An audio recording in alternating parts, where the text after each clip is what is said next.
Welcome to Bay Area Sports Report. My name is Rady, and today we'll be going over day 15 of 49ers training camp. As today was kind of not very good for the offense, but not very good for the defense. So let's get right into it. As let's bring in some injury reports. Dejan certainly has a shoulder, but he should be fine. He's day to day, so he should be okay.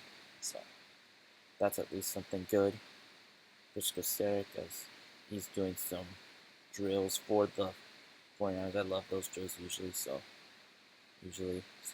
Nick Bosa and Christian McCaffrey are still not back at practice, but there is some good news on McCaffrey, which I will get to later. Mike Evans is in uniform is practicing today per Wagner. Younger Nort is considered day-to-day with a shoulder injury, as he's kind of injured. Ronaldo Green, Austin Pleasant, and Nick Martin are also not practicing. And Jordan James, Dominic Purdy, and CJ West are all now back at 49ers practice. So as for some of the goods here, so let's get some notes here, and I'm gonna follow some of these for my goods and not so goods. Coach Kyle Shanahan is basically all the way back to full duties from his car accident, but he apparently took another step Saturday when he was seen calling in plays on a walkie-talkie. It's the first time I've noticed this in this camp. Doesn't mean it hasn't happened before, and he didn't do it until the whole time. As Clay Kubiak also did some, but it's also a sign that the regular season is fast approaching. Wide receiver Mike, as for one of my winners here, wide receiver Mike Evans has been very good, as it shows here. Was back at practice on Saturday after leaving last Tuesday, or at least with quad tightness, and Niners weren't concerned about it at the time, as suggested Evans would be back soon, as his presence wasn't a total surprise, which it wasn't, because he looked okay and he was fine. Evans went on to have a nice practice, connecting with Brock Purdy a few times for big gains, which is very good, and catching a short touch pass from Purdy in the red zone twice. But he also kind of got tripped by Jack Jones. More on him in a minute to not get a touchdown. And then here's the good news. And McCaffrey, he has been injured, and all the people are saying, like, is he in Germany trying to fix his tendonitis? No. Here's the actual thing. Christian McCaffrey, quote, meanwhile, did not return to practice from his own bout with tightness. But McCaffrey was seen in the weight room going through a workout. So that means he's fine, because he's out there, and he's at least there for the 49ers, and that's a good thing for McCaffrey. I think people are just saying, like, oh no, he's back in Germany again, which he is not, because, like, I get it, but if he was in Germany, he would probably not be here, and he would probably not be in the weight room. Like, why else would he be here? So that's at least a good thing for the 49ers. Here's some of the injuries also there. Other 49ers I did not see him participating in practice. Who hasn't had any injuries disclosed? Jalen Graham, Wesley Grimes was seen at wraps on his hands, Zamir White, and waived D-line as Xavier Thomas because the 49ers have brought Kahili Dinkins back. As he's a very good tight end, he's very solid, he's a very good route runner, so we'll see how maybe he'll play in training camp. We'll have to see on that. We'll have to see on that. As for the players who did not practice, you can see all the people I mentioned. But other people, Grayson Halton, McCaffrey, Gifford, Nick Bosa, Kyle Juszczyk, Brett Toth, Curtis Rourke, Christian Kirk, Malik Mustafa, Vidarian Lowe, Nate Hobbs, Robert Jones. And then Isaac Rendo, Michael Williams, George Kittle, still on pup. Lots of work on the side for many players, which are good things, including Gifford, Lowe, Kirk, Mustafa, Toth, and Rourke was again at practice but not participating, which is a good thing. So at least they're there for the 49ers, so that's at least a good thing. No one-on-ones today in relatively short practice. Maybe only get one more round of them tomorrow or Tuesday before the end of preseason.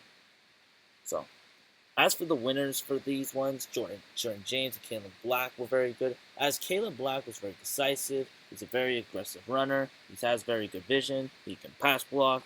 So I love what Caleb Black has done. Jordan James was also very good. It looks like they had fresh legs. as it shows here, as Jordan James and rookie Kalen Black have fresh legs, and it shows after their returns from injuries. Black in particular showed off some sure hands in the past game, and he didn't get that a lot. He get that in JMU, but he didn't get that in Indiana. One of the questions surrounding him coming out of the draft. They both had would-be touchdowns in the red zone period. I've been hammering the importance of these two getting reps all camp, and it's coming at a good time as the Niners can use the next couple weeks to figure out the pecking order for the running backs. So there's a possibility that Jordan James is probably going to be the RB3, so that could throw Sincere McCormick out. But on the bright side, at least McCormick has a chance to be RB4. We'll have to see what the 53-man roster cut down on August 30th or 31st is going to look like. So we'll see what happens on that. So, but I like what Jordan James and Kalen Black have done, and I like what they've been doing so far. Jordan Watkins and Deebo Samuel are also winners. They've been able to get some good routes. Jordan Watkins has been very good. He's a very quick receiver. He's talking about being receiver of 3, and I wouldn't mind that. I think having 2 young receivers out there, it's a nice threat, and it's kind of a bit dangerous, and then you have a veteran receiver. I wouldn't mind Deebo either, just because he's a veteran. He's been very good. So I think either one, either Watkins or Deebo, I'm fine with either one. As for Deebo Samuel, he's been very good for the 49ers. He got some route runs with the second and third strings, which is very weird. I feel like he's still gonna be the starters. I feel like he is, because that's how Shanahan is. But who knows? Maybe he will go with Watkins because he is starting dribbling, so who knows? Maybe he'll go with Watkins. So we'll see what that is. Jacob Cowan looked good as he got 25 out routes, 2 of them. Looks like he's building a lot of confidence. Now he just needs to stay healthy and not get injured for the entire season.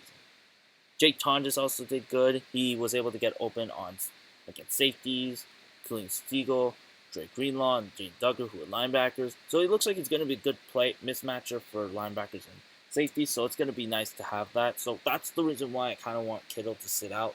And Matt Mayoko, I also saw another a report on that he believes that the 49ers will just sit him, and then he'll play Miami in 2. So I'm still fine with that, because we have a good solid tight end, Jake Tonjes, as it shows here. As it shows here, that including a deep ball to a wide open Jake Tonjes. Tonjes made a pair of catches for a big gain from Purdy on consecutive plays. So that's at least very good.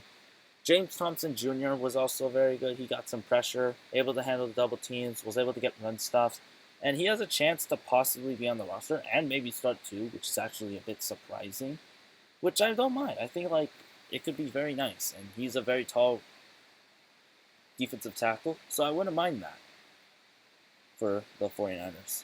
As for the losers on my team, Dejon Stribling, DeAndre Noir, they're injured, but they should be fine. They're day-to-day, kind of. But with DeAndre Noir being out, there's a possibility he's the only good cornerback who quarterbacks won't cover, so he has to come back. Dejon Stribling will rest, and he'll possibly miss the final preseason game, which I'm fine with. I feel like we've seen enough of Dejon Stribling, and now we just wait for him to make his debut in week 1 against the Rams in Australia.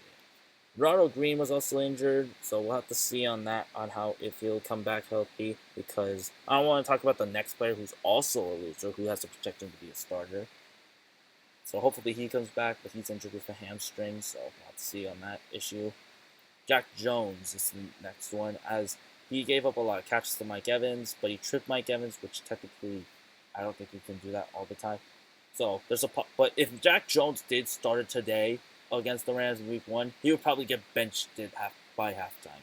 So I don't want to see that for him. I mean, he's just not a good cornerback.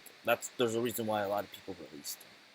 So I think he's just more of a solid depth player. Darrell Lewis Jr. didn't do very good. He gave up a 15-yard catch. I mean, it's only a 15-yard catch, but he hasn't made any pass blocks or interceptions. That's why he's one of the worst cornerbacks in that group. So he better get cut. Please cut him. Next, Jair Brown, who just, as it shows here on this, Also, a missed opportunity early in the team when safety Jair Brown had an interception slip through his fingers and lands in the hands of Jordan Watkins. How could you miss an interception? It's kind of ridiculous. It's just, I don't like that. But the good news is the defense tightened up against Purdy in the final move. The ball sequence, getting some pressure and forcing 3 straight incompletions, and to end the top offense's day. So that's at least good. A good, as it shows here at the end, a good back and forth for the most part today, as the offense had its moments, but so the defense had Purdy at 9-15 with a couple of touchdowns. So, but Jair Brown, it's just terrible that he missed an interception. There's a reason why he's not, and he won, and we wonder why he's not a top 5 and top 10 safety. Maybe because of that. That's all I'm gonna say. Moving on, Romello Height is also a loser. He didn't get a lot of pressure as he was with the starters, but I think with Nick Bosa coming back, I think he is gonna get pressure and be able to get possible sacks, be able to sack Matthew Stafford. So I think I could see that because if you have Nick Bosa on that, it's kind of like David Bailey and Romello Height, where they were able to get sacks, and then one can get a sack, and then another can get a sack in the end. So I think that is fine. I think that is the plan for the 49ers right now. But I would still look at trading for an edge rusher, and I'll get to that as my last segment. So I think Romello Height did have a bad camp, and he didn't do well today. So we'll have to see for now. So he didn't do well in pass rush, so we'll have to see if he gets better at that. Next is Alfred Collins.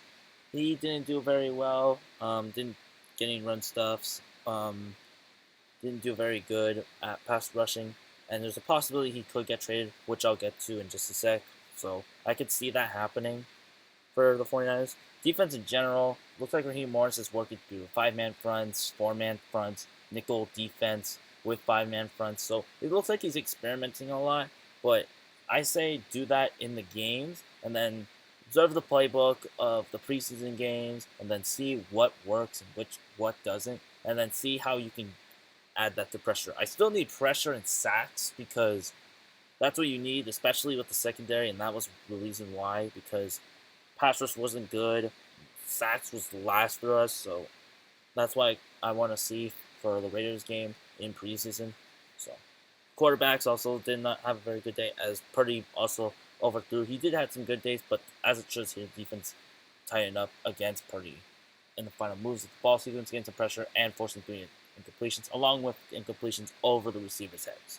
Mac Jones also with, as it shows here, Eli Apple intercepted the pass for intercepted the Jones pass for Evans. So that's also kind of a loser there. Isaac Rendo is also the last loser I have on my team, as he is still out with pectoral injury. There's a possibility that 2024 season where he played a snap was his last snap. So, and then some notes here. A busy day for Deebo Samuel, who caught a touchdown pass from Adrian Martinez. Got multiple touches in the run game, which will be nice. I feel like you should do Deebo and Christian McCaffrey at the same time as the backfield. I think that would be very nice. So I think that would be very good. I made a sweet over-the-catch on a deep ball from Mac Jones. Some defensive highlights. Westbrook would be sacked against Jones. Linebacker Larry Worth had a nice run stuff on a run by Samuel, and then an interception by Eli Apple. As it shows here, the 49ers have another practice tomorrow at the usual 10 a.m. window, and then expected another Tuesday before our time getting to watch full sessions come to an end. So overall, very good training camp for the 49ers. They did very good.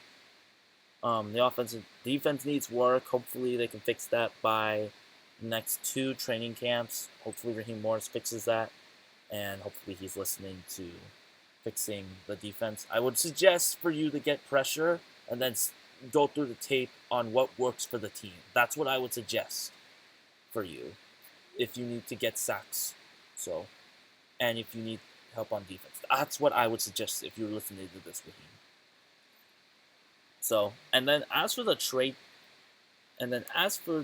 talks right now, I could possibly see the 49ers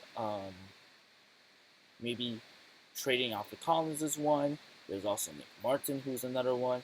And then the last one is Christian Kirk, as he is talked a lot about. being a trade candidate, which I don't really mind. I mean, you can't just release him for nothing. So I would like to trade him for like at least maybe an edge, maybe a safety, which I definitely seriously need. Maybe add Jair Brown in that deal for a safety or an edge, or maybe a left guard, which would be pretty nice. Maybe if you can get that. But there's also Kevin Zeitler, who's a left guard. Please get him, please. But I could see those three as trade targets because so we'll see if that happens. I mean, it could possibly be before the deadline. There are a lot of good players because defensive tackles are very good. Because you still have C.J. West, even with Collins out, you have West here. You have Rustin Halton, you have Evan Anderson, you have Sebastian Valdez, you have James Thompson Jr., you have Bryson Eason. They're all highly good defensive tackles, and I think they could possibly make it out to the team. They're very good. As for the linebackers, they're very good, and then Raheem Morris seems like he's favoring a lot on Garrett Wallow, so he likes Luke Gifford, he likes Daniel Thune, he likes Jane Duggar, he likes Garrett Wallow. He doesn't like Nick Morton, so I could see him possibly being traded, so we'll have to see on the update on that is, so we'll have to see on that. But overall, I think the 49ers had a solid training camp for them. So I think they had a good and solid training camp. But that is it for today. Make sure to like, subscribe, share, and comment down below on what you think of Day 15 and 49ers training camp, and what positions do you think they need to fix. And this is Bay Area Sports Report, signing off.